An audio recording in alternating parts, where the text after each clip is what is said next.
പ്രതി എറണാകുളം ജില്ലയിലേക്ക് കടന്നു എന്നാണ് ഏറ്റവും ഒടുവിൽ വരുന്ന വിവരം. അങ്കമാലി പെരുമ്പാവൂർ റോട്ടിൽ നിന്ന് ചില CCTV ദൃശ്യങ്ങൾ പോലീസിന് കിട്ടിയിട്ടുണ്ട്. പ്രതിക്ക് വേണ്ടി അന്വേഷണം ഊർജിതമാണ്. രാത്രി വൈകിയും സൂരജ് സജി ഏറ്റവും പുതിയ വിവരങ്ങൾ നൽകും.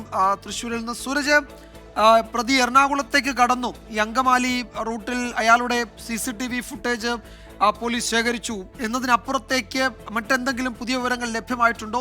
ഈ കാലടി അതുപോലെ നെടുമ്പാശ്ശേരി ആ ഭാഗത്തൊക്കെ പോലീസിന്റെ പരിശോധന കൂടുതലായിട്ടുണ്ടായിരുന്നു വൈകുന്നേരം, പെരുമ്പാവൂർ ഭാഗത്തൊക്കെ. അതൊക്കെ എന്തെങ്കിലും ഇൻഫർമേഷന്റെ ഭാഗമായുള്ള പരിശോധനകളായിരുന്നോ?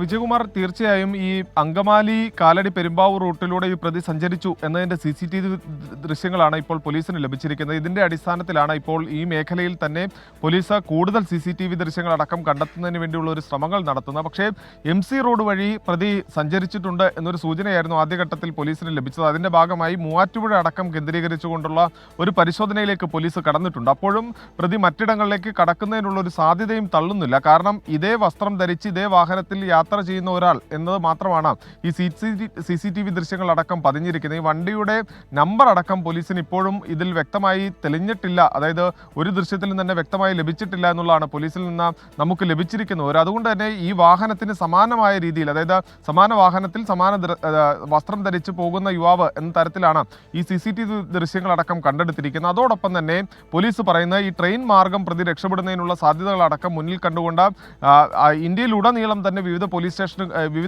റെയിൽവേ സ്റ്റേഷനുകളിലും അതോടൊപ്പം തന്നെ ഈ ട്രെയിനുകളിലും പരിശോധന നടത്താനുള്ള നിർദ്ദേശം പോലീസ് ഇതിനോടകം തന്നെ നൽകിയിട്ടുണ്ട്. ഇന്ന് ഒരു കോമ്പിംഗ് ഡേ ദിവസം കൂടിയാണ്. അതുകൊണ്ട് തന്നെ പോലീസ് പറയുന്നത് ഇന്നത്തെ രാത്രി ഏറെ നിർണായകമാണ്. പോലീസിനെ സംബന്ധിച്ച് വിവിധ കോമ്പിങ്ങുകൾ നടക്കുന്ന ദിവസമാണ്.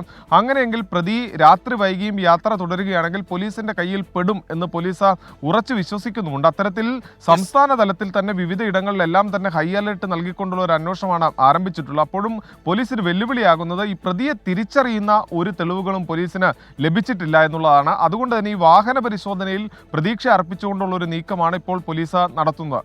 വിജയകുമാർ, പ്രതി അധികം ദൂരേക്ക് പോയിട്ടുണ്ടാകില്ല.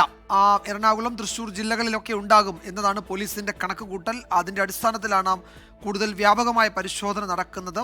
നേരത്തെ സൂരജ് പറഞ്ഞതുപോലെ ഈ രാത്രി പ്രധാനപ്പെട്ടതാണ്. ഈ രാത്രി തന്നെ അയാളെ കസ്റ്റഡിയിലെടുക്കാനുള്ള നീക്കങ്ങളാണ് പോലീസിന്റെ ഭാഗത്തുനിന്നുണ്ടാകുന്നത്.